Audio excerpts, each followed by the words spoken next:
I'm not.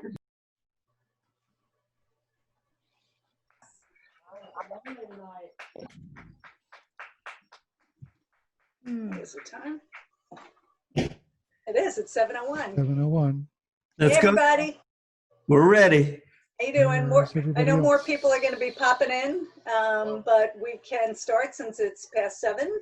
The first thing that we like to do, if we have time, and it looks like we may have time, is have everybody jump in for just 30 seconds and just talk about what you're working on and also what you would like Marc to talk about.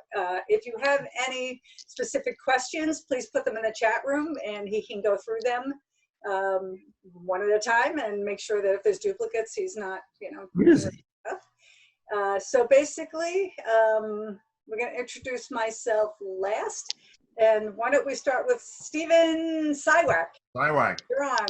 Hi, everybody. Up until this crazy pandemic, I had been a entertainment engineer designing sets and props and mechanisms for Broadway shows and Vegas shows. Always been very interested in filmmaking, and I have a short 15 or so minute script that I'm hoping to produce once the stay-at-home, the curfew orders are lifted, and we no longer have fires in the street and COVID in our lungs and all that other happy, wonderful stuff. So I'm here to listen about how I might be able to make this happen. Yeah, we live in interesting times. Yeah, isn't that unfortunate? Yeah. No, I don't think you. All right, let's see. James Shineland, would you like to, Scheinbaum, would you like to introduce yourself and say what you're working on and what you'd like Marc to answer? Hey, can you hear me? I can. Yes. Okay. Hi, Marc. We spoke earlier. He's unbelievable, and I'm happy to learn anything he could teach me.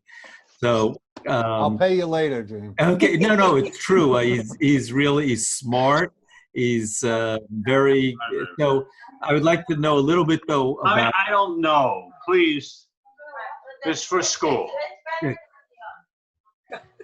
Well, my one thing though, I would like to know a little bit more about how the contracts are looking with the pandemic. That I would like. Okay. Thank you, Marc.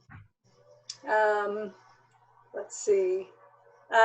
J.A., I don't know what your name is, but if you would like to introduce yourself and what you're working on and what you might like Marc to answer.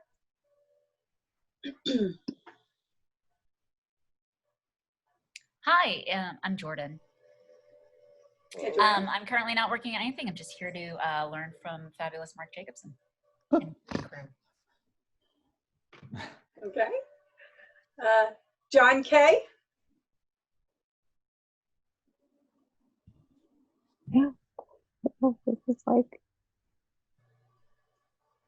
Can anybody hear him? No. No. All right. If you can always put something in the chat room if we can't hear you. Winsome Lennon, would you like to introduce yourself and say what you're working on?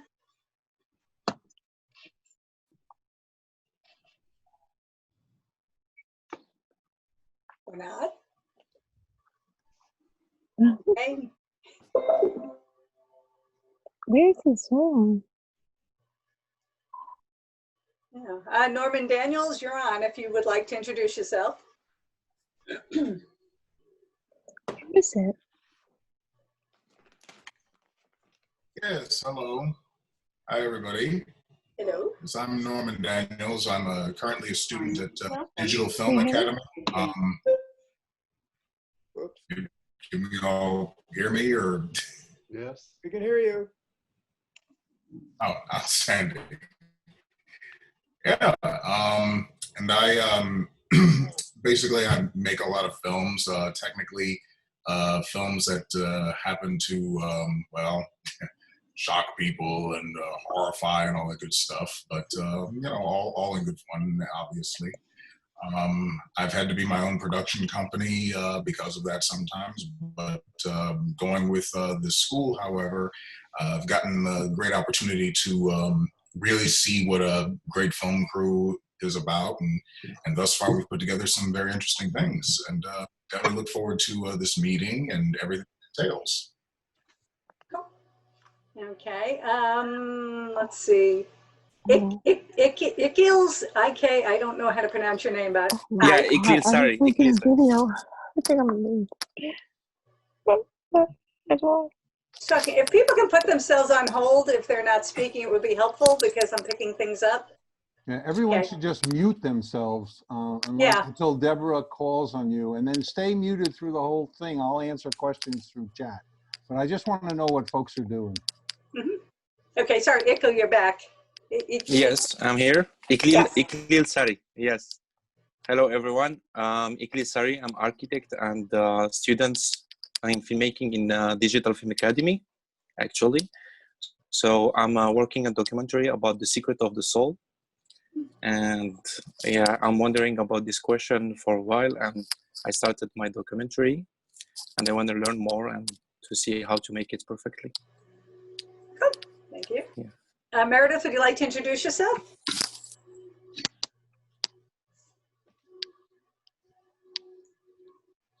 I don't think you can hear me. Meredith Abrams? Meredith Abrams, what are you working on? What are you doing? Now you're muted. Okay. Yeah, all right. Well, let's just move along. Tim Donahue, what are you working on? Hi, Deborah. I'm actually right now have one movie in development, and we've actually switched producers. So we're just kind of waiting to get the new people on board. We've got a director and a screenwriter attached, but the production company has switched on us. So I'm just kind of sitting on the sidelines waiting for those papers to be signed. Okay. Christopher Huddleston? Hi. Yeah, hello. I joined because Marc is my lawyer, and I'm working on a few other projects. I'm doing consulting right now for Fox, and then looking at some other projects. Okay. Umair? Thanks. Oh, sorry. You still talking or? Hi, can you hear me? Mhm. So basically, I'm an actor, and there's a film coming out of mine. It's a short film, and more importantly, I'm doing a film in America, and it's still in development. And I had a question to ask to Marc. Should I ask it now or later? No, put it in the chat room, okay? And then he's going to go over the questions at the end. Right. Okay. All right. Okay. Okay. Thank you. David.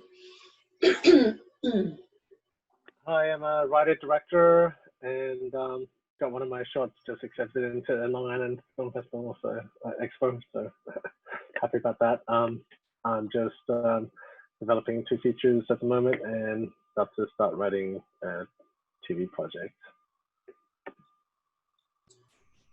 Tony Dioniso, I think it is. Hi, how you doing? Tony Dionisio, filmmaker. I'm working on a short film and a concept trailer for a sci-fi project. Hopefully we'll be shooting real soon, I hope, probably end of summer. Also, my last short film was invited to the LIFE Film Festival, which Debbie knows about. So we're excited about that. She is the Long Island International Film Expo. Yep. A part of it. So, okay. So hopefully that'll be exciting, and I'll meet some of you fine folks there. Okay. Peter?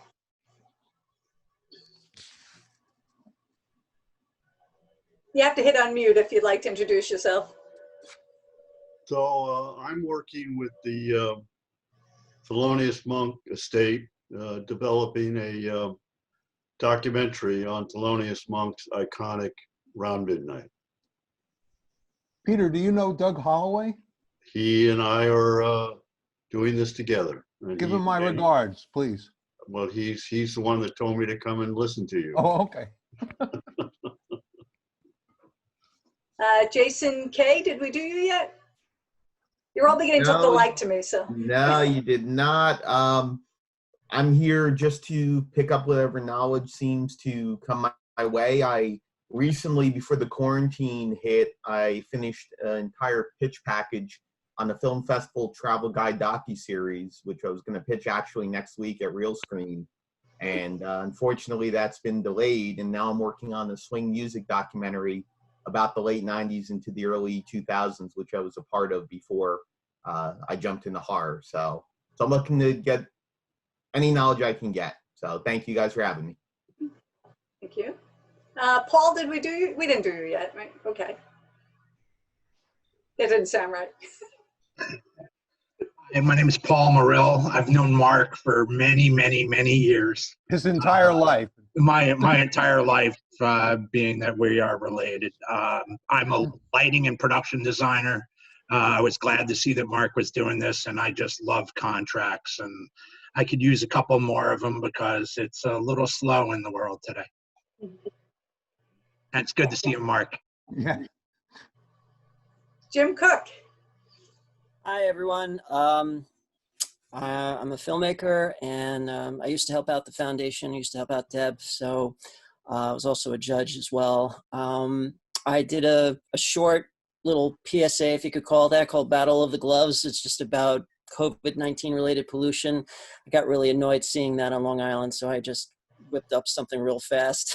Not working on anything right now, but I'm leaning towards something involving fiction and green screen, but I have always wanted to know more about contracts because I think contracts are key. So here we are. Shauna Brandel. Hey everybody, I'm Shauna Brandel. I'm from In the Garage Productions. You may notice my background. Kenneth Frank is my producing partner and, parenting partner. So I get to sit in because I DIY all of our contracts and whatever. I bungled my way through our first round of SEC filings, which was super fun in January. For the feature that will be, fingers crossed, was supposed to shoot last week, and we're tentatively scheduled for August 1st. We do micro budget features. Who did I not call on yet? Danny, would you like to introduce yourself?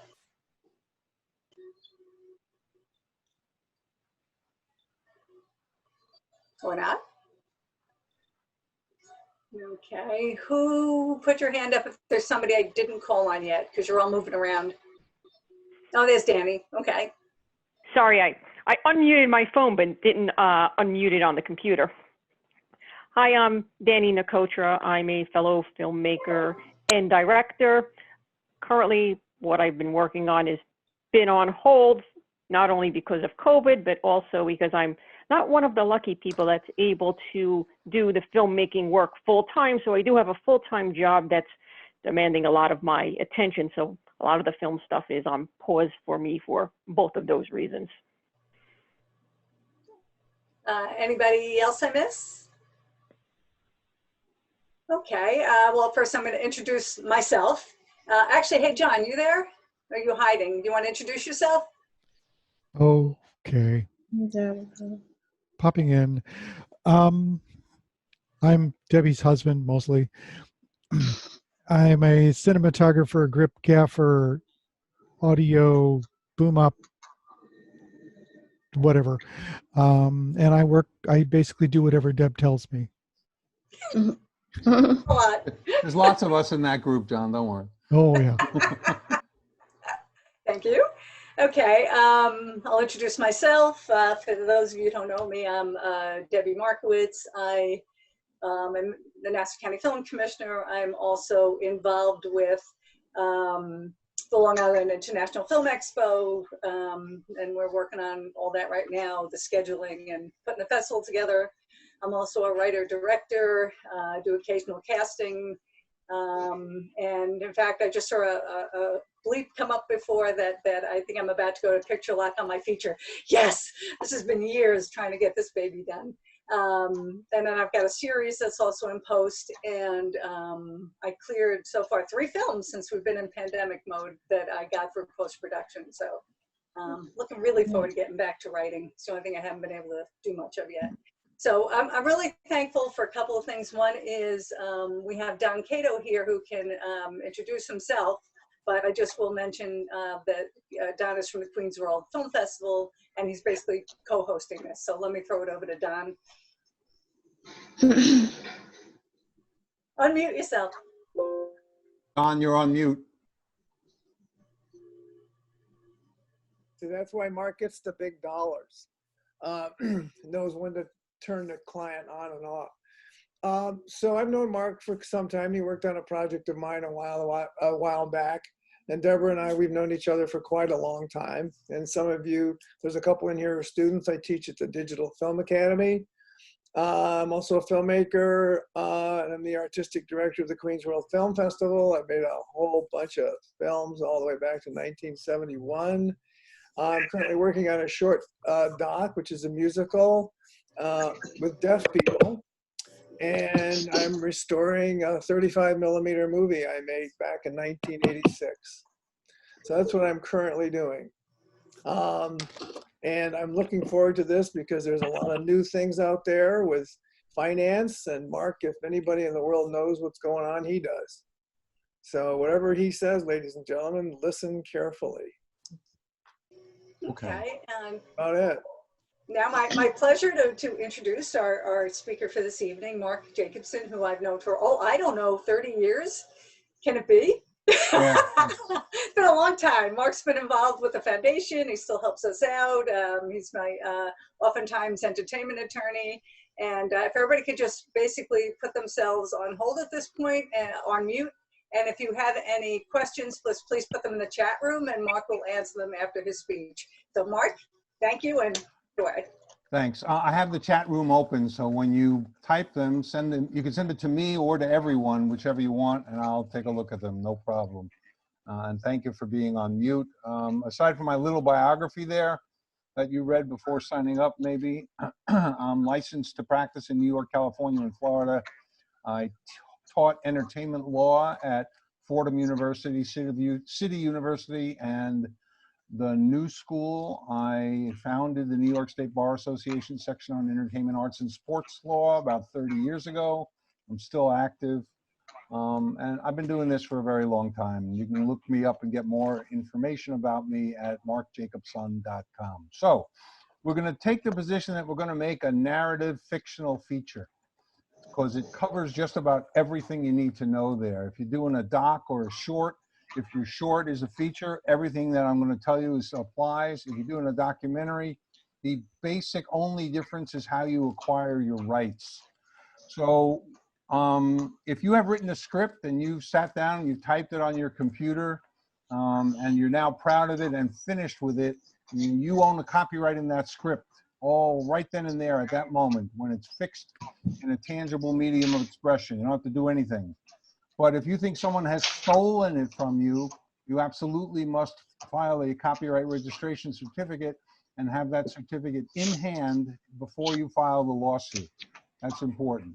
So you own the copyright. Now, if you're going to go out and make a movie, you're likely going to use an LLC or a corporation to do that because if something goes wrong on the film and someone gets hurt, you don't want your personal assets to be at risk. So you want only the assets of the corporation to be at risk. So if you're going to form an entity, you need to get the rights from you, the author of the script, into the entity. So you're going to need an assignment of copyright or an option agreement or both or any combination. But you need to have a piece of paper that transfers the rights from the owner of the script to the entity which produces the film. It is fundamental. If you wrote the script and then you form a company and you raise money in that company to make your film and the entity doesn't have the rights to your film, you've committed fraud because you can't produce that film because you don't have the rights. I mean, you can go out and buy the rights, but at the moment you raise that money, you didn't have them. So you may have misled your investors. So you can commission someone to write that script if you have an idea. And say, this is what I have in mind, will you write the script? And when they do write that script, then you as the commissioning party, provided you have a contract with the writer that says so, will own the script as what we call a work made for hire. So I'm paying you to write the script. because I'm paying you, I will own it, and we have signed an agreement to that effect. This work for hire concept is extremely important in films. Whenever you get anyone to work on your film, they also have to sign a contract. Every person who works on a film has to sign a contract. It can be really short, but it has to have two important or three important elements. One, how much they're getting paid. Two, the contract must say that the party's work is as a work made for hire for you, the employer. And three, that once they sign that the agreement, the person who signs the contract agrees that if there's a breach of the contract, they cannot sue to enjoin the release of the picture, because that is possible. So if I hired someone to be a key grip and he didn't sign a contract and I didn't put his name and the credits on the picture like I was supposed to, it is possible that he could stop the picture from being released. Not likely, but it's possible. If he signs a contract that waives that right, he can't do that. So those three things are important in every single contract. Okay, so now we have now you have found the property that you want to buy, and you enter into what's called an option agreement, which says that I, as the producer, want to buy one of Debbie's scripts. And I say to Debbie, I will give you a sum of money, and you will give me the exclusive right for a period of time to turn that script into a motion picture. Typically, the sum of money is 10% of the amount ultimately paid, and the term is 18 months. And if in that 18-month period I can't get the picture off the ground, I can buy another 18 months from Debbie. But during that time, she can't sell it to anybody else. And I get to revise the script and do whatever I want to it to make it so that it can get made. That option agreement is part of the chain of title, because then when I finally exercise my rights under that option agreement, I send her a letter. I say, I'm exercising my rights. Here's the rest of your money. I now own the property. I'm going to go make a movie. That part of this is chain of title. It's extremely important to have chain of title. If you don't have chain of title and you're going to use a SAG actor, SAG won't let you hire that actor because they require chain of title, your distributor requires chain of title, and your insurer requires chain of title. So these writer agreements and option agreements, and if you have a book on which your script is based, you need rights to that. All of that are part of the chain of title. You must have those links. Is everybody? One person has just written to me that they are having trouble hearing me. Is that common? Yes? No? No? Okay. So now once we have this entity formed, it's usually an LLC which people form. And the reason we use LLCs and not corporations is because it's easier to create different levels of financing, and it's easier to structure the deal the way most deals are structured. Financing deals are structured in an LLC as opposed to a corporation or any other entity. Typically, this is important to know. I was used to teach this at the New York Film Academy for a couple of years. I was teaching film financing, and every year it always surprised me at the number of people who don't understand the basic deal for financiers. And that is the financiers, let's assume one guy puts up all the money for your picture. His deal is he gets all his or her money back first before anybody else gets any money. All the money he put up got spent on salaries and rights and sets and costumes and music and all that stuff. So people got paid with his money. But when the picture is ultimately sold and the money comes in, all that money goes back to the investor, typically until the investor receives all of his money back plus 20%. And then that investor will get 50% of the net profits. You as the producer will get the other 50%.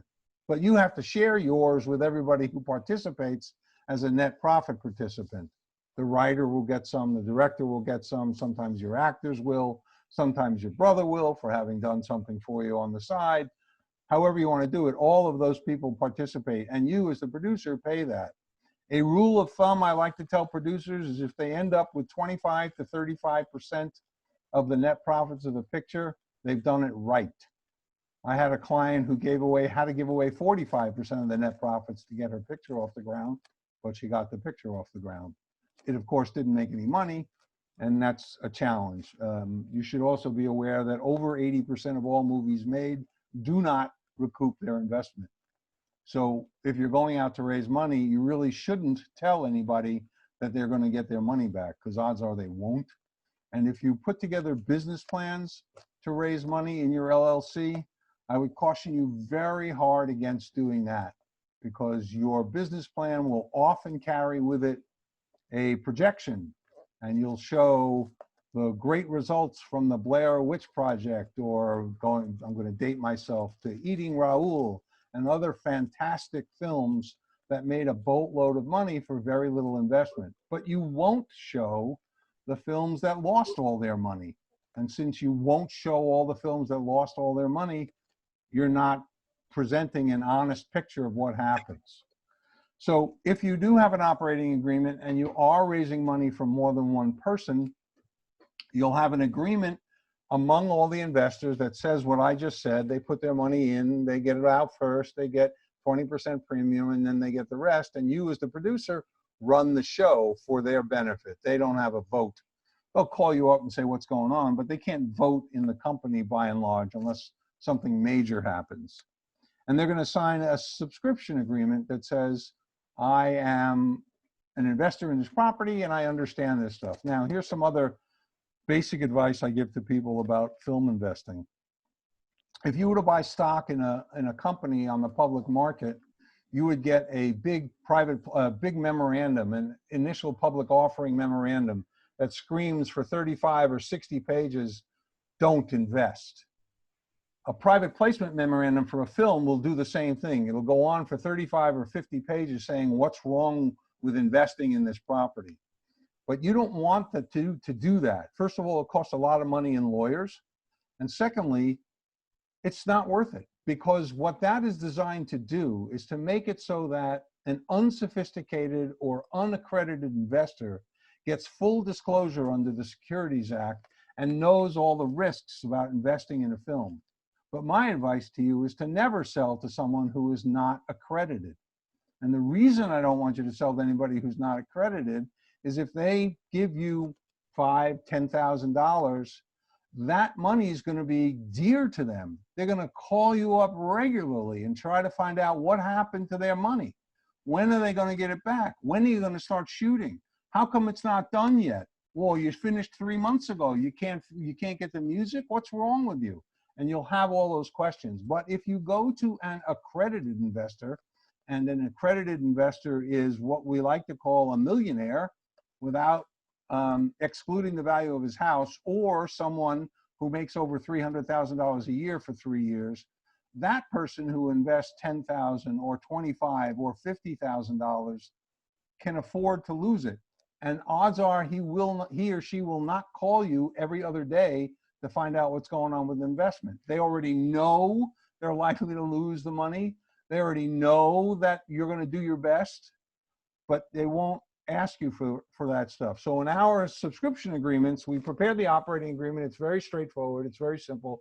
And the subscription agreement contains about 40 different risk factors that would also appear in a private placement memorandum. We put it in the subscription agreement. And when they sign up, they say, I understand all the risks. So you've protected yourself, you've saved money, you've limited the number of people you talk to, and you end up with a group of people who are serious about film and back you and understand what's going on there. So that's what I advise there. Something with regard to development investors is very important. And that is that they take the highest risk. So they typically should get the highest return.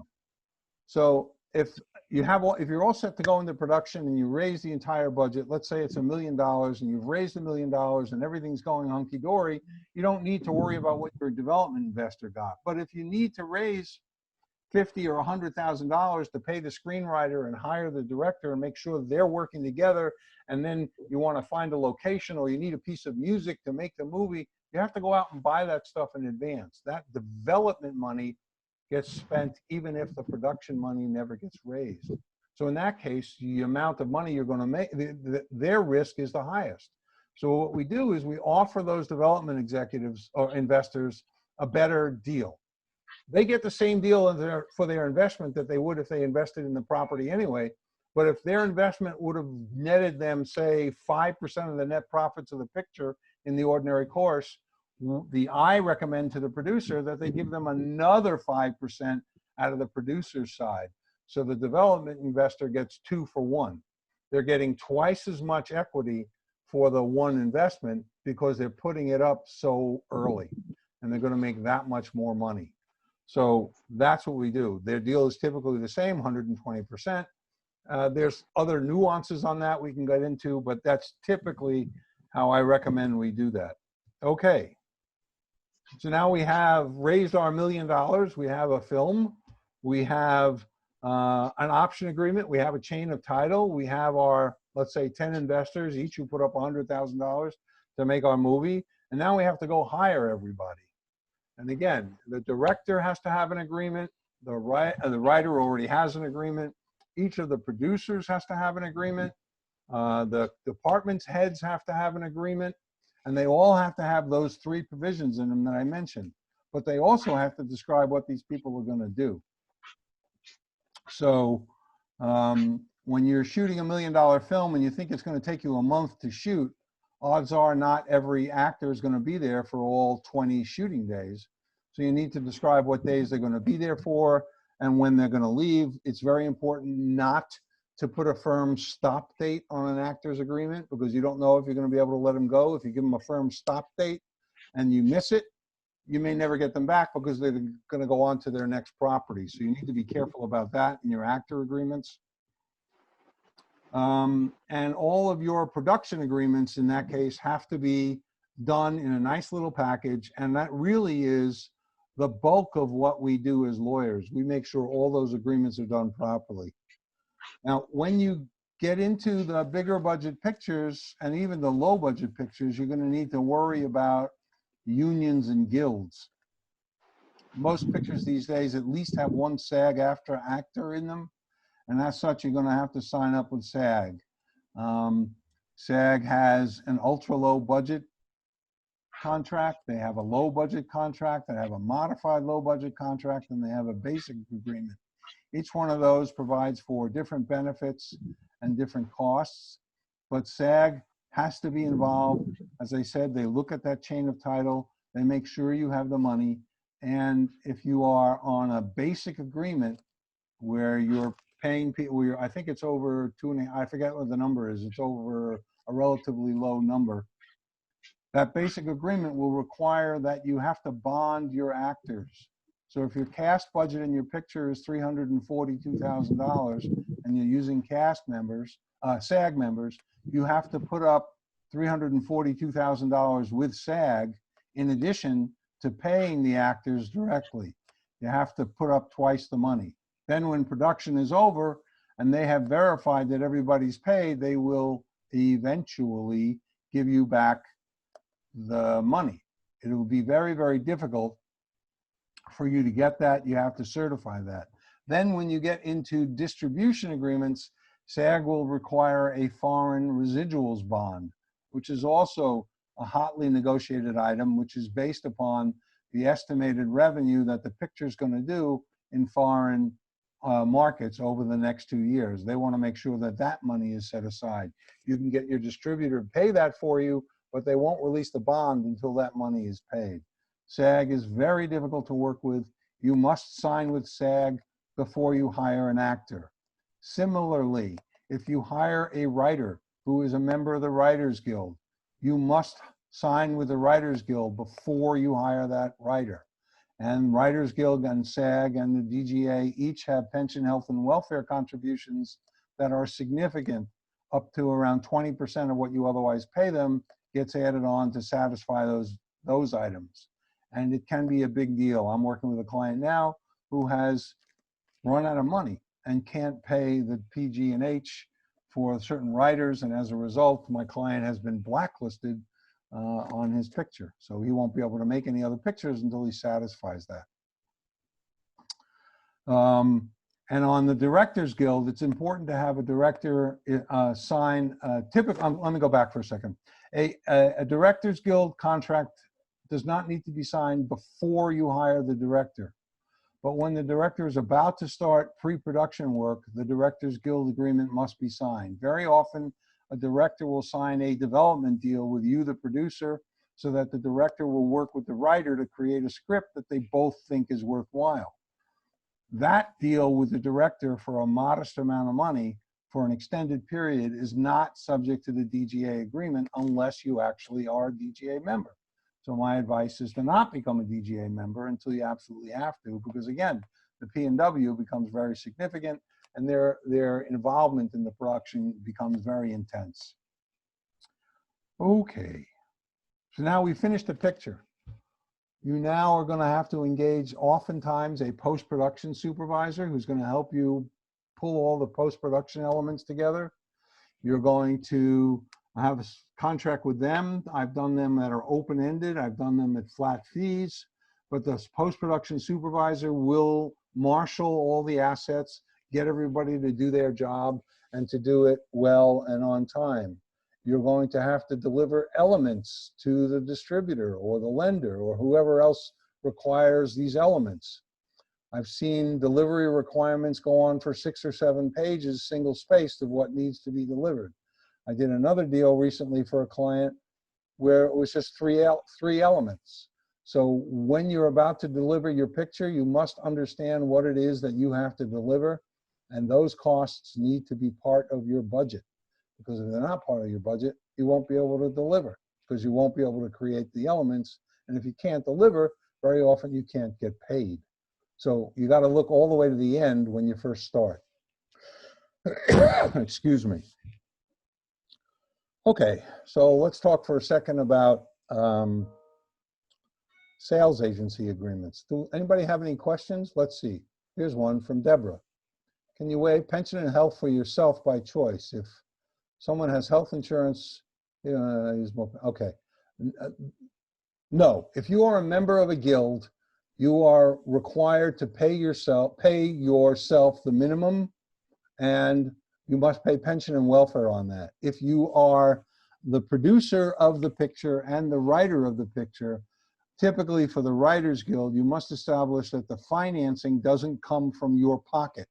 Because if the financing came from your pocket, you could be manipulating the system to create health benefits for yourself without actually engaging a third party's money. So if you are the producer, writer, director of your property and you are a member of the guilds, a third party needs to put up that money in order for you to have your services count under the guild agreements. So it gets a little complicated. What about using fiscal sponsorship for investors? Well, fiscal sponsorship is a little different. If you are using a fiscal sponsor, I've been involved with them only tangentially, but to the extent I understand them, someone gives, a quote-unquote investor makes a contribution to a not-for-profit organization who then gives you the money to make your film. In that case, that person giving the not-for-profit organization its money is not seeking a return. They are just making a donation. So in that sense, they're not looking for a return. So they're not really investors. They're making a donation. There's nothing wrong with that. If that's how you can get your film done, God bless, go do it. But it's not often the way that most of these things get done. So a sales agency agreement will say that typically the sales agent will take over the rights for the world ex North America. And in exchange for that, the sales agent will take a commission and an expense allotment. I've seen deals where the commission is 5%, and I've seen deals where the commission is 35%. The market tends to be between 15 and 25. And so that commission is important. Plus, something that sticks in my craw, if you have a film that a foreign sales agent is taking out and trying to sell at the various markets, the sales agent typically goes to every market. They go to Cannes, they go to AFM, they go to the Berlin Festival, and they go to other major festivals where they can sell the property. And that's their job. They have to go out and do it. But the sales agent will charge your film oftentimes a fixed high number as their expenses for going to the market. I have a problem with that because that's their job anyway. They have to go to the market or they can't sell anybody else's films. Excuse me, but they will often require that out of the money that they raise on selling your picture, the first $50,000 gets repaid to them to cover their expenses, and then they take a commission on the whole amount. Now, when you're financing a movie using pre-sales like that, and the commission is, say, 20%, the lender will often make the sales agent take only 5% at the time the deal is made, and the rest of their fee after delivery and the money comes in. Because otherwise, the financier is going to discount the value of the foreign sale by 15 or 20%. The sales agent is going to take its full 20% commission, and the value of the contract is practically half what it was on its face. So the individual, that's very often the lenders make the sales agent reduce their commission. So have I lost people? Is this going well? How are we doing? Can you thumbs up or thumb down? I see some people. Good? No? Boring? Okay. Good. Okay. Okay, so that's what a foreign sales agency agreement does. It's very important in getting your financing. Now, the other piece of financing that we all know and love are these tax credits that are typically available, in the United States in 37 states. They are available in London, in the UK. They're available in many other countries. Typically what happens is when a picture finishes production, there is a value created, and that value can either be a tax credit, which the picture then can use if it pays tax in that jurisdiction, or can sell to somebody who could use it, or it is a rebate. So at the end of the production, after you finish spending all the money, the state or government writes you a check, which of course is the most advantageous. So let's talk about two important states in the United States, Georgia and New York. New York recently reduced its tax credit from 30% of the qualifying below the line expenses to 25% of those expenses. In New York City, you must spend at least $1 million on your film to be eligible for that tax credit. And if you actually shoot outside the New York metropolitan area, you can get an extra 10% on your labor costs. So if you shoot in Ulster County, you can get 35% on labor, 25% on other qualifying expenses. New York also has what they call a post-production tax credit. If you shoot your film in New York, you're eligible for the production credit. If you shoot your film somewhere else and come back and do post here, you're eligible for the post-production credit, not the production credit. It's important to know the difference between the two. For example, music costs are not a qualifying expense on the production credit, but music costs are a qualifying expense on the post-production credit in New York. So when you go, New York also will certify the amount of money that you are likely to receive. And that certification is what you can then take to a lender and say to the lender, I'm due to get this much money according to the New York State Tax Bureau. Will you lend money against this? And private lenders will, and there are some banks who will, and there are lots of other people who will do that for you. A couple of questions. Okay, does Long Island need $1 million minimum? No. So,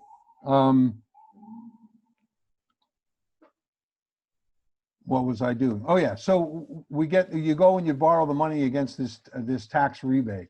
The challenge with New York is that it takes a long time for that money to get paid. And when you fill out the form, they tell you how long it takes. If the number is large, it takes 3 years to get the money back.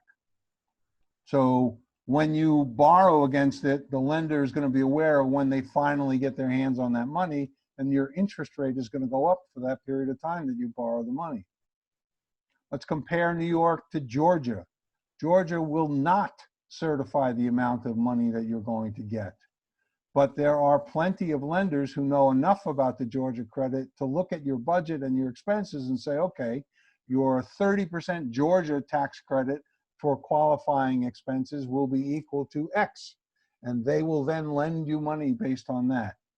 But what happens if you, what happens then is that you know what the credit is going to be. Let's say the credit is $300,000, but you're an LLC that's never going to make any money. You have no use for that credit. you will have to sell that credit to somebody who might make use of it. So if you're in Georgia, you get in touch with a Coca-Cola company or another company and you say, will you buy my $300,000 tax credit?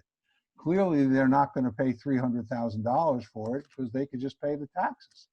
So they'll pay you a little less, say $270,000 or $265,000, and they will get the difference between what they paid you and the credit on their tax return. And that's how tax credits work. The rebate is you actually get a check. And there are lenders who get in the middle of that and create the money for your production. New York is a hybrid state. People call it a tax credit with a rebate because New York is unusual. If you have $1 million film and each investor put up $100,000 into your film and you have done your LLC properly, all of the losses that the film suffers will be passed on equally to the investors. So if I have invested $100,000 in that film and I'm due to, and the state's going to give me a $200,000 tax credit, but I, Marc Jacobson, happen to owe the state of New York $250,000 in taxes, I screw it up for the whole LLC. No one gets the tax benefit because the state of New York sets off what I owe to it against what the state owes to the LLC without regard to the amount that I have invested. So lawyers have come up with a way around that, of course. We create a subsidiary company of the LLC, which is a C corporation, which is not a pass-through company. Instead, it is a company that pays taxes on its own, unlike an LLC pays no taxes. And that company is the one that actually produces the picture. The LLC signs a production services agreement with the C corporation, and the C corporation agrees to spend all the money that the LLC gives it on the film. At the end, the LLC agrees to deliver the film. The C corporation agrees to deliver the film to the LLC, and the LLC then enters into all of the distribution agreements, and the money comes in and gets divided up properly by the LLC. But since the C corporation, which pays taxes and is not a pass-through, and the only investor in that company is an LLC, the C corporation can borrow the money and not be subject to the set-off with the state of New York. When they're finished with the picture, the C corporation dissolves because we don't need it anymore, and that's how we do it. There are no banks in New York who will lend against the tax credit without this structure. All of them do it that way. So it's important, it's good for me because of this extra legal work, but it's important for you to understand that if you want to use your tax credits. Now, with a loan, when you borrow money against a sales agency agreement, when you borrow money against a tax credit, the lender knows that the lender is only going to get repaid when the picture is delivered. So the lender wants you to make sure that the picture is going to be delivered. And they do that with a completion bond. It is an insurance policy that you're going to deliver your picture on time and on budget. And that's what it does. In order to have a completion bond in your film, your budget typically has to be around $2 million or more. And the budget must contain a very substantial contingency of around 10% of the items which will go over budget. For example, the script cost can't go over budget, so you don't need to add 10% on that. But the cost of actors and crew and film stock and locations all can go up. And so you need to provide a contingency for that. And the bond company will take a fee usually of about 2% of the budget. That contingency has to be set aside. And if you fall behind on the production of your picture, the bond company will be there by the end of that week and say, what's going on? Why are you falling behind? Not only that, the bond company is the one that actually releases the money to you. You've raised your $3 million for your picture, and you sign a contract with the bond company, and you give them the money. And then at the beginning of every week, they give you the money to spend on your film. But they hold the money because they want to make sure that it gets spent right. So if you're shooting on your 5th day and you're 8 pages behind, they're going to be there helping you to finish the film on time and on budget, not taking the picture away from you. If you royally screw up, they will take the picture away from you, but that's the last thing they want to do. They want to help you finish on time and on budget, because if they have to finish it, they have to spend their own money. So if you put your arm around them and say, you're my partner, help me finish this on time, you'll have a much better relationship with the completion bond than many independent filmmakers who are petrified of them. Don't be. They've done this thousands of times. They want you to succeed because then they make more money. So it's good for you to get a bond if you're eligible, and if you work with them, you'll be fine. Okay. So other things to consider. One of the questions was, what's the effect of the pandemic on this? Well, that comes up largely in the insurance category. Completion bonds are typically not issued during the pandemic. It is very, very difficult, if not impossible, to get a completion bond, because if your key staff members get sick, they have to be replaced, and there's no way the bond company can actually ensure the delivery of the picture. I am aware of a picture shooting in the Caribbean starting this fall where there is relatively low infection rate. One of my clients is planning to shoot in Thailand where there is a relatively low infection rate. But my crazy client, who's doing a $100 million picture, will not be buying a completion bond. So that's his choice. The one in the Caribbean, they will be buying insurance and they will be bonding the picture. But the protocols and the difficulty in getting all of that done is going to increase the cost of the picture. And I see dozens and dozens of lists of recommendations. There are also guild negotiations going on. SAG, DGA, IATSE are all working together to try to create uniform standards so that everybody can get back to work. It's not going to happen that quickly. It's going to be very, very difficult. The other issue that comes up in on this pandemic issue really relates to the force majeure clause. A force majeure clause in a contract says that if an act of God happens or something happens that's out of our control, the contract may be suspended. That's the shortest version of it. So if there's a writer's strike later this year, many contracts will be suspended by virtue of the force majeure clause, because the writers will not be able to continue to work. That'll especially apply for television shows and things like that. But I'm closing deals now, and we are specifically exempting the coronavirus as an event of force majeure, because these deals that I'm working on are development deals, and people don't need to get together. You can do that separately. We can do Zoom calls and things like that. So we're providing for force majeure, but coronavirus is not an event of force majeure. And like any contract, you can negotiate anything. So that's one of the things we've negotiated. When the pandemic first hit, on the same day, I sent out 2 force majeure notices. One was simply accepted, never heard back from them, so the contract is suspended. The other, the agent went crazy and said, you can't do this to us, you have to do it, people can work, you have to get to work. And so my client said, okay, we won't enforce the force majeure position. So the clock is ticking on those agreements and people are working on them. So that answers that question. Another thing we need to talk about is music. For the Long Island Film Festival, I used to do a program on Saturday during the festival about music. And when I was the one on stage, there might have been 3 people in the audience, so I stopped doing it.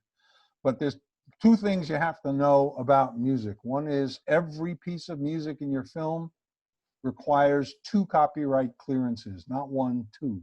One for the recording and one for the underlying musical composition. Every piece of music has to have that. Even if you wrote it and you recorded it, both of those contracts need to be in place. If you bought the publishing rights or the underlying musical composition rights to a Rolling Stones song, and you can't get the Rolling Stones version, and you hire someone else to record it, you need a license both from the Rolling Stones publisher and from the band that recorded it. both of them. You have to have it. You have to have it for all media in perpetuity. People don't get that all the time. I was involved many years ago with films that were built around impossible to get music. Oh, it's going to be Led Zeppelin playing Rolling Stones. And if you don't get the music in advance, your movie's stuck. So if it's a music-based movie like Rocket Man, believe me, they bought all of that music before they got started. And if that's the nature of your picture, you need to do that before you get started. Distribution cash flow. We talked a bit about that. We didn't talk about collection agency managers.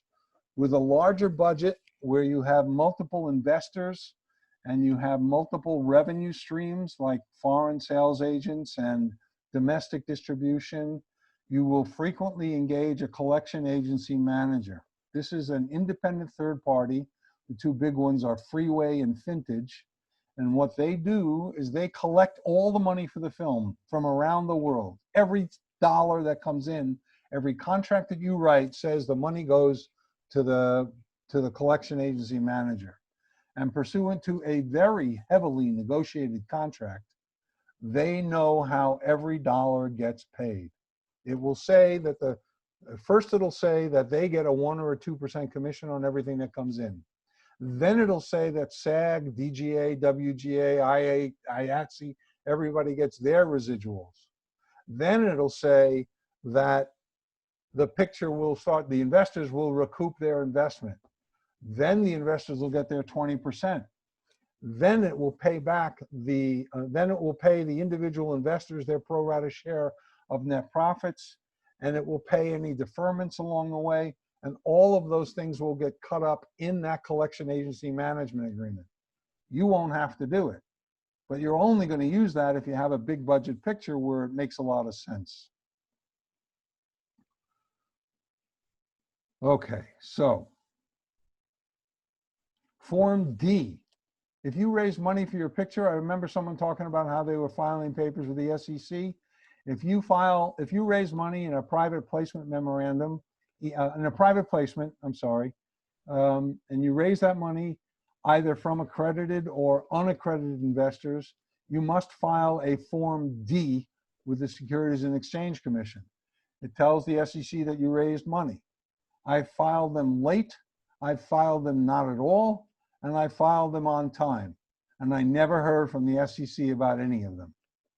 But you need to do it. As a lawyer, I got to tell you it's important that you do that. Okay, so I'm running out of steam here because I'm getting thirsty. So why don't you folks type in some questions that you must have about where we are.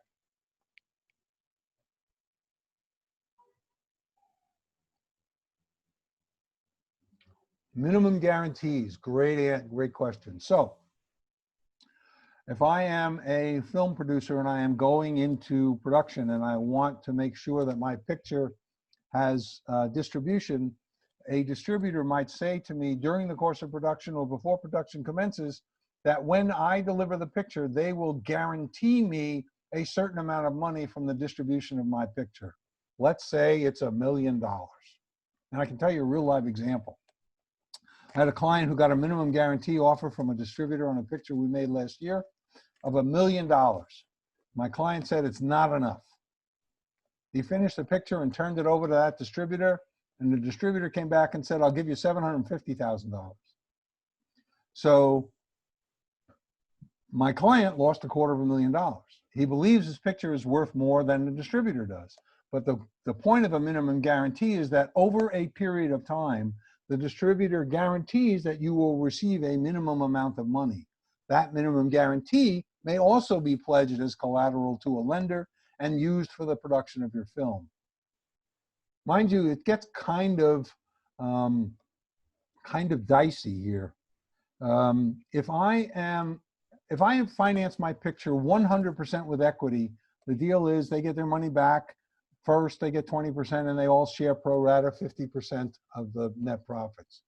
But if I have managed to get, say, 50% of the picture financed by debt, by selling foreign sales and certain tax credits, The question that comes up from some filmmakers is, why should I still give the investor 50% of the net profits? Well, hell, he didn't put up 100% of the money anymore. He only put up 50% of the money. So why should he still get 50% of the net profits? It's a good argument. It's a good discussion. He didn't take the same level of risk. On the other hand, you as the filmmaker took away his upside because you sold the foreign rights. So he can't make any money on those rights.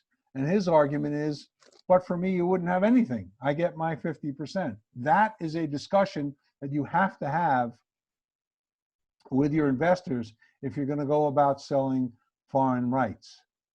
Tax credits are frequently part of the financing. Tax credits frequently dictate where a picture is going to be shot over and above anything else, including where the picture is set, because you can build pretty much whatever you want indoors, and certainly New York can sub for Boston, or Georgia can sub for Florida, and things like that. So you can get away with all of that stuff. Deliverables cost. Yeah, I did mention that before. All I can say to you about deliverables cost is that you really need to make sure whatever the cost is in your budget. As I said, I've seen pages and pages and pages of stuff. And I've also seen less 3 little items. So it really depends on what you have going on there. What else? I don't know where to find investors in anticipation of that question. The place to find investors is to ask your friends. Don't ask people thinking they're going to invest. Ask people thinking they're going to know somebody, because it takes all the pressure off them. It takes all the pressure off you, and they might send you to someone who actually knows it. And if you give a good enough pitch and they don't think you're really pitching them, they might invest anyway. But don't try to pitch someone directly if you can avoid it. Just look for someone and practice. When you pitch, you got to practice on people. You have to give them the short version. You have to give them the long version. You have to tell them how you're not going to waste their money, how you really believe this is going to be a great film, and that you're really looking forward to a long relationship with them, so they can work with you on the next one. But no one picture is anyone's ticket to success. Don't look at it that way. Spielberg was asked many years ago, why does he make movies? And the answer is to make more movies, because it's about doing many, many films. It's not about a ticket to success. It doesn't work that way. What are the other agreements that we need to do?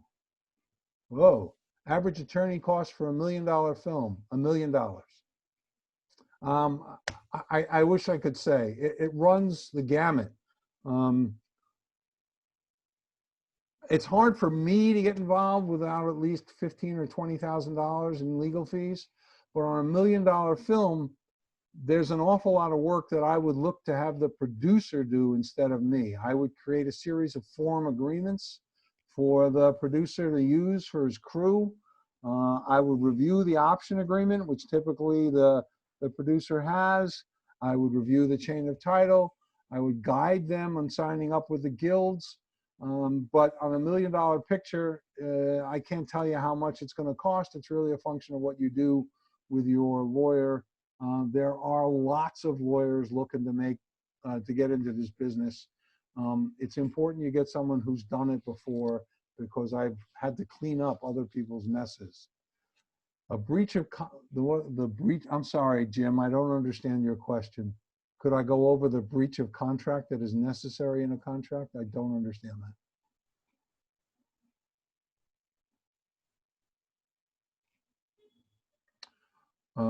Could I just unmute and just Sure, ask? sure, yeah. So just real quick, you just mentioned very early on there were 3 elements. You know, you mentioned that the parties that's got to mention it's a work for hire when you're writing a contract, but you also mentioned something about it's something about somebody could sue you or something like that. They're waiving something or whatever. It's just yeah, that okay. third element that you mentioned. There's 3 things that need to be in every contract that you sign for a film. The first is what you're going to pay and what they're going to do. Right. The second is that the contract provides that whatever they create is a work for hire for you as the employer for hire, and that's consistent with the Copyright Act. And the third thing is that they waive their right to sue you if you breach the contract for equitable or injunctive relief. Okay. You don't want them to be able to stop the release of your film because you didn't give them the proper credit, or you paid them $50 less than they were supposed to get, or something like that. Now, getting an injunction to release a film is very difficult. In order to truly stop the release of a film, the person who's trying to do that has to post a bond so that the filmmaker can recover damages from the person suing in the event the injunction was improperly filed. So it becomes very difficult and quite difficult. I will say, however, that I once was involved in a property where the contract provided that there would be no injunctive relief, and the contract provided that the writer who was bringing the lawsuit would have to arbitrate the dispute. But her lawyer, who I could only call a wise ass, filed a federal court action violating the arbitration clause and received a temporary restraining order for 8 days against us releasing the picture. But we got the whole thing dismissed eventually. Okay, Danny.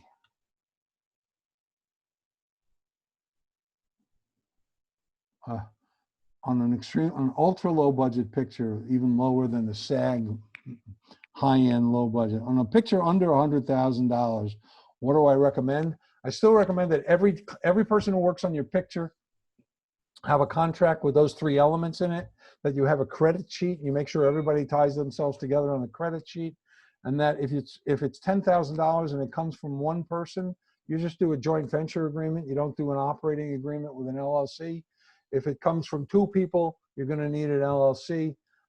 Part of what I try to counsel people is to, the amount of work to make a $10,000 film is very similar to the amount of work to make a $3 million film. So it's, especially on the legal side, it's just you need another 0 on the other documents. It's very, very difficult to do that as a legal matter economically for anybody. So there are books out there. There's a guy named Marc, who I went to law school with, who wrote a book on independent filmmaking that has lots of forms in it. Forms can be the death of you if you don't know what they mean. Simply following a form can get you in a lot of trouble if you don't know why you're following it. Lawyers learn that early on in their careers, not to simply be a slave to the form, because sometimes it's just plain wrong. What else we got? You all look asleep.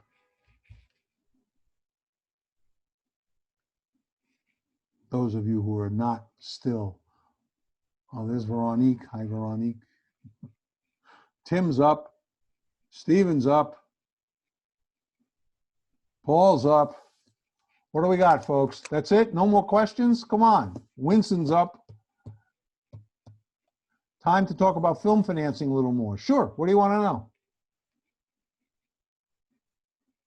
You can unmute. Ask away.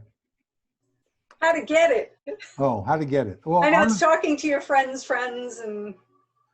You know, I wish I knew, because I would be insanely wealthy if I knew how to find people who would invest. Oh, there's one more thing I should really talk about. I'm sorry I didn't mention this before. Finder's fee agreements. Don't do it. Your friend calls you up and says, I can get you $50,000 for your picture. I want you to pay me $2,500 when the 5%, when the 50,000 comes in, and you are desperate for the money. Don't do it. I can't tell you how important it is not to do that. Why?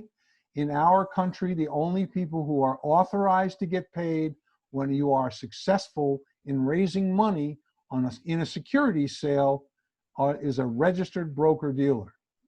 A securities sale is when I give you money and you do all the work, and then I get money back. Buying stock, lending money, buying units in an LLC. All of those are sales of securities. The only person who is allowed to get a commission when that deal closes is a registered broker-dealer, not a finder. Everybody uses finders. Don't do it. The reason is, if the film goes south And remember what I told you in the first 5 minutes? 80% of all pictures do not recoup their investment. So when the film goes south, if you have a pissed off investor, he has the right to reclaim all of his money from you personally and from the finder. Don't do it. So that's important to know about finders. Everyone will tell you, oh, we can get around it. We'll sign a contract that says you'll be the executive producer, and when the money comes in, then we'll sign the contract with you. That's a contract to pay someone based on the success of their raising money. It may be only as an executive producer, but that's the contract. I can't tell you how many times I've done it and how I've hold my nose and close my eyes and say, do it. So my advice these days is don't. Just don't do it. Because you never know if the investor is going to come after you and say, you're sunk. I had a very sophisticated client with Chinese financing, English financing, Swiss financing come to me and say, we found someone who's going to raise money for us. They want to sign a finder's fee agreement. And I sent them an article that says why they can't. And they said, okay, we're done. So it's really important. Okay. Yes, I have gone to AFM by myself. Many of my producer clients go by themselves. The key to going to a conference like that, like going to any conference, is planning. You must plan. You can't walk around without appointments because everybody else who goes there has appointments set up.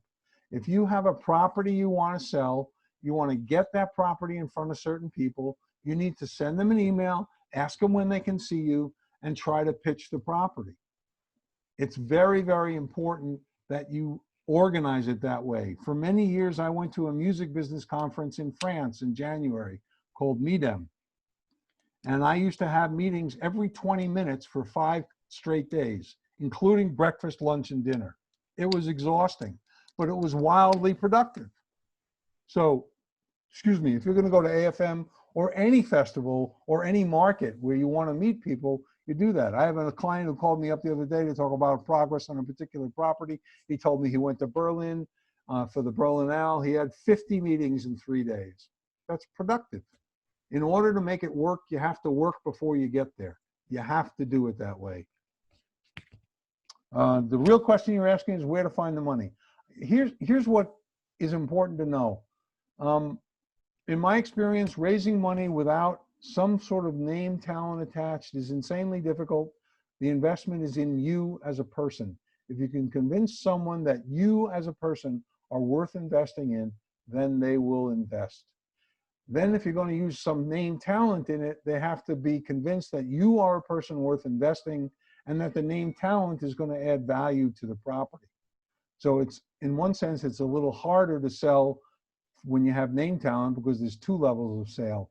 But if it's just you, it's you are a hardworking person, you're going to turn what is $100,000 into a film that looks like $1 million because you're going to use this, that, and the other thing, and you're going to do it so well, people are going to get blown away by it. Someone is now asking about rights for video footage for a doc. Okay, so if the footage is this, now you're basically asking something about fair use, if you will. My hair's really long because I haven't gotten a haircut in 4 months. Sorry about that. If you are going to take a clip from a film and you're going to put it in your film, and it's a narrative feature, odds are you're going to need to clear those rights. And the contract will provide for you to be able to use the rights from that video in your film in perpetuity for the life of copyrighting your film. You'll have to pay a fee, and then you have to know whether by clearing that footage, you're also getting any underlying music rights that might also appear in the footage because it may not come with that video, and you may need rights from the individuals depicted in the picture depending on the quality of the video. So if it's a newscast, you might not need the individual's rights, but if you're buying it from a producer and the producer doesn't have the right from the individual to sell it to you, you'll have to go back to the individual to get it. So you need to look at their chain of title to the video in order to do that. A question is coming out about what public domain is really, and public domain in the United States only relates to those works that were created before 1924. Anything after 1924, you must consider as under copyright in the US. Outside the US, it's very difficult. And every country has its own copyright law.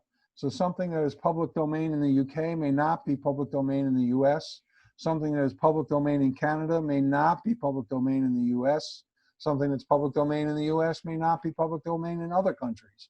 So it is a case-by-case analysis. However, if you look at the source country of the work and you learn when that work goes in the public domain in that country, odds are that it's public domain for the rest of the world. But you have to evaluate each one separately, one at a time. Same thing for a baseball game. You still have to do the same thing. Live music performances. If you are clearing, well, a live music performance on tape isn't really a live music performance, but a music performance of a band playing a song, you need to clear rights to the band for the visual image. You need to clear rights to the recording of the song, and you need to clear rights to the underlying music publishing of the song. You need a sync license from the publisher, a right to the recording, which is frequently a master use license, and the band has to clear as well. What else?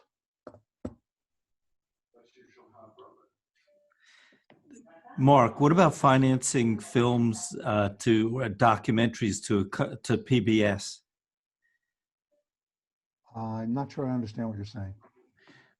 PBS often does documentaries, and if you want to get financing for your own documentary, anything special you need to know?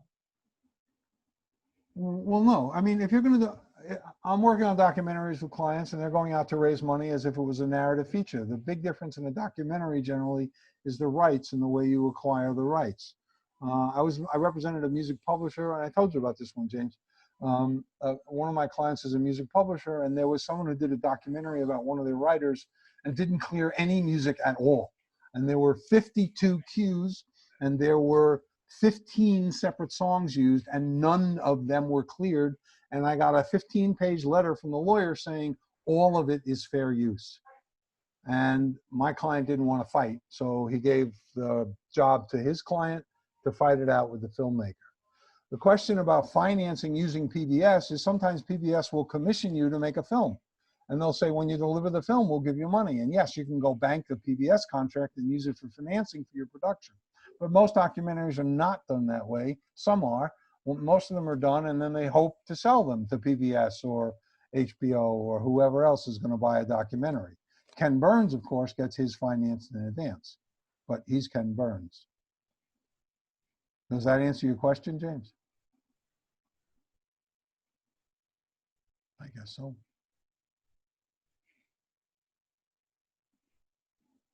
Make a documentary on a chef for PBS. And then what happened is they gave it to PBS, and they found out, unfortunately, that PBS was not only using it on PBS, but selling it to make money in BBC and others, and they couldn't get a penny because PBS said, we own 100%. So how does that work exactly? I have no idea. I'm sure it's in the contract. Okay. I didn't see it either, but they came to me, and I didn't get a chance to work on it, but maybe they'll come back. I don't know, in the pandemic. Thanks, Mark. Sure.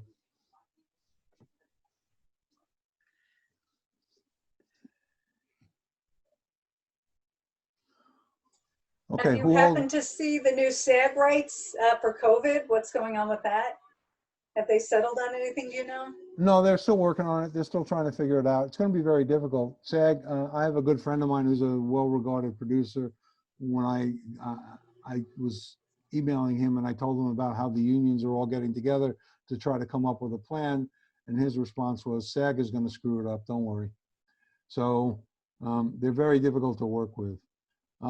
If you film where someone has no expectation of privacy, walking on the sidewalk, do you need a release? What about filming of storefronts? Well, I guess the release question, the short answer to the release question for me as a lawyer is yes. You should always get a release. But if the person takes, simply because they don't have an expectation of privacy, doesn't mean you're entitled to film them. Because in New York, there's something called the right of privacy.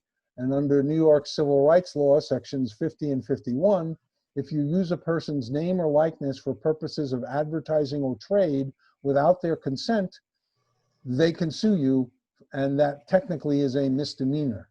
So simply because that person had no expectation of privacy at that place doesn't mean you can use their image for purposes of advertising or trade.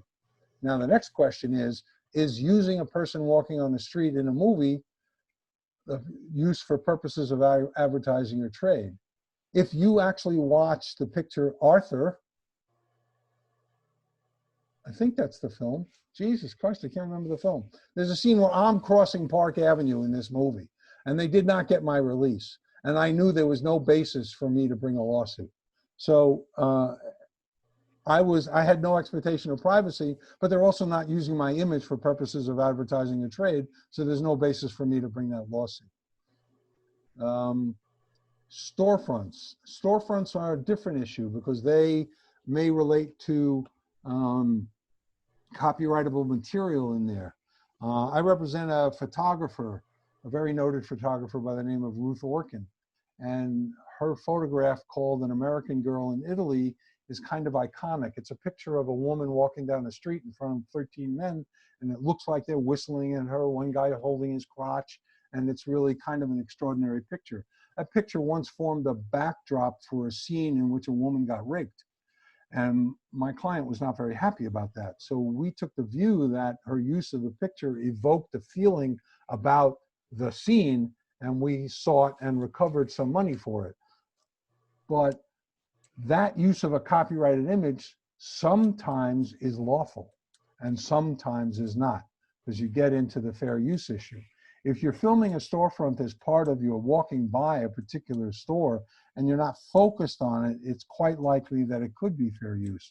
But if you're actually focused on it and you're showing that logo or those pieces of intellectual property, you may have a problem.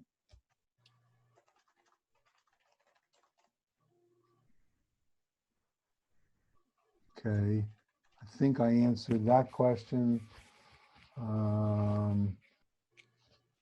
What if you're filming in a room that has Barbie dolls in it? Ooh, they're not part of the film, just on a shelf.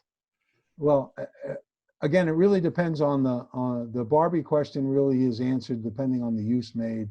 If the scene is featuring the Barbie films and they form a big part of it, I imagine Mattel might have something to say about that.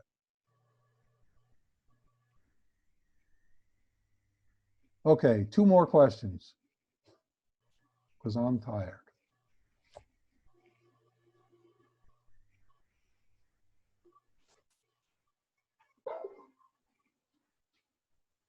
Bueller?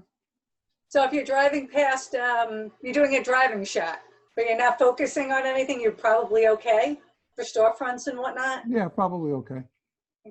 Crowd shots is often a very big question. If you're actually planning on having a crowd shot, when you have the people come to the crowd, you need to post signs that says you're about to be filmed. If you don't want to be filmed, get lost. It says it in much nicer language, but that's what you should do.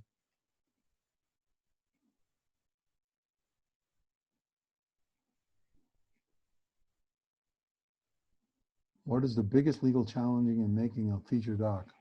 Wow. The biggest legal challenge in making a feature doc is probably twofold. One is finding the money, and 2, deciding what you're going to use for fair use and what you're not going to use for fair use. I usually don't do fair use opinions. There are people who do it better than me, but the going rate for a fair use opinion is about $5,000 bucks. So you have to be very careful about what you're going to use for fair use. And that covers not on one particular use, but for a film. I have a client with a film that's been released, and he managed to get this film released without errors and omissions insurance because he told the distributor that he would take on all the liability in case the fair use position that he was adopting was wrong. I pleaded with him not to do it, but he did anyway. Do I have predictions for a post-COVID production world, contract-wise? Well, I think that the contract will focus more on force majeure issues. And I think that overall the cost of production is going to go up until such time as a vaccine is in place and or there is herd immunity, because people aren't going to want to go to work and get sick and possibly die. So it becomes rather a big deal. I'm sorry, I don't understand this one. Can the subject decide to stop participating? The subject in what? Decide to, if they sign a release and they agree to participate and you're paying them money, then no, they can't stop. But if you're not paying them money, I suppose they can always stop.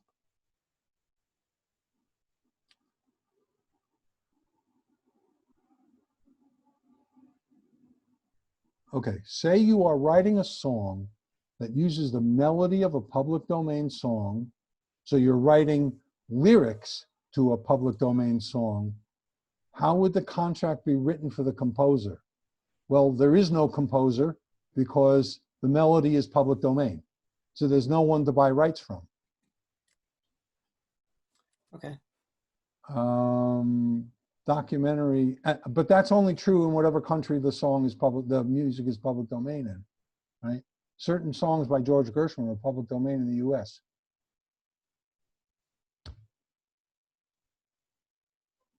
Can you use non-SAG talent where the person agrees to volunteer their services? Are there Department of Labor implications? So if you are signing an agreement with SAG, you can only hire SAG actors. If you don't sign an agreement with SAG, you can use anybody you want. A person should not volunteer their services. You should not want someone to work for you as a volunteer. You should pay them minimum wage, if nothing else. And yes, those are the Department of Labor implications. The 14th Amendment constitutes, prohibits slavery, so you can't make someone do the work. It's also pretty hard to get work for hire language out of a volunteer. If you work on a new media low budget, can you hire both SAG and non-SAG? I believe you can.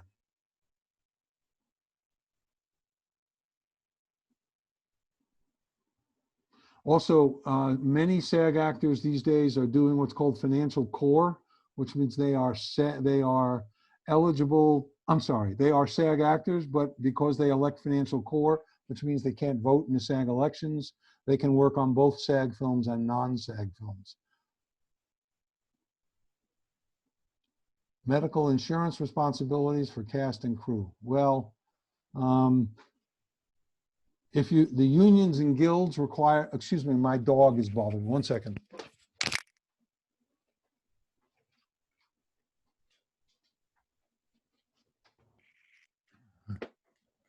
Stop snoring, now he has to get up.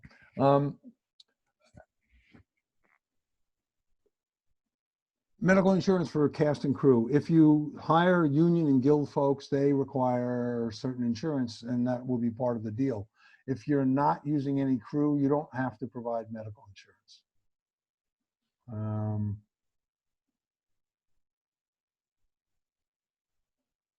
I'm sorry, I don't understand Veronique's questions. What is the standard practice for paying the people you interview on a documentary? It depends on the documentary. One of my clients is a leading casting director. She just had a documentary done about her. We managed to get a fee of many thousands of dollars for her to be the subject of this documentary and a big piece of the back end. But many documentaries are done for free.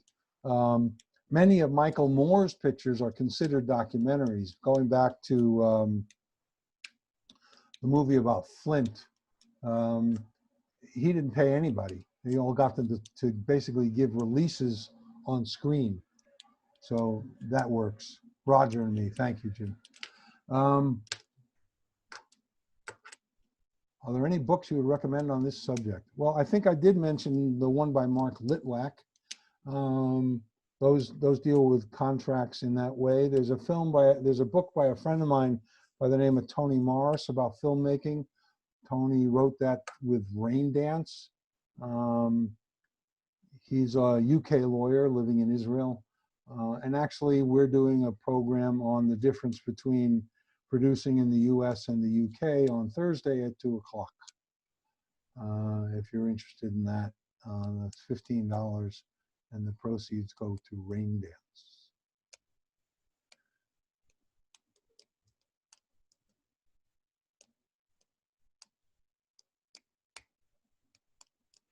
Okay, so if you folks want to reach me, I'm very reachable. My email is Marc, M-A-R-C, at marcjacobson.com, marcjacobson.com.